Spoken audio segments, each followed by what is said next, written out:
एक क्षण डोळे मिटा आणि अशी कल्पना करा, आज स्वामी तुमच्या घरी आलेत.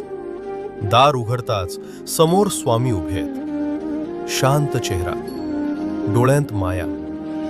ते आत येतात. कसलाही प्रश्न न विचारता तुमच्या बाजूला बसतात आणि हळूच म्हणतात, तू खूप काही सहन केलेस आणि तरीही तू उभा आहेस.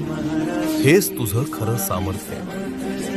जे तुटलं ते तुला कमकुवत नाही तर शहाणं बनवतं. जे झालं नाही त्यासाठी स्वतःला दोष देऊ नकोस, कारण योग्य वेळ नेहमी योग्य उत्तर घेऊन येते. स्वामी तुमच्याकडे शांत नजरेनं पाहतात आणि पुढे म्हणतात, आयुष्य तुला तोडायला आलं नाही, ते तुला घडवायला आलंय. त्या एका क्षणात मन हलकं होतं, श्वास शांत होतो आणि आत कुठेतरी नवी उमेद जागी होते.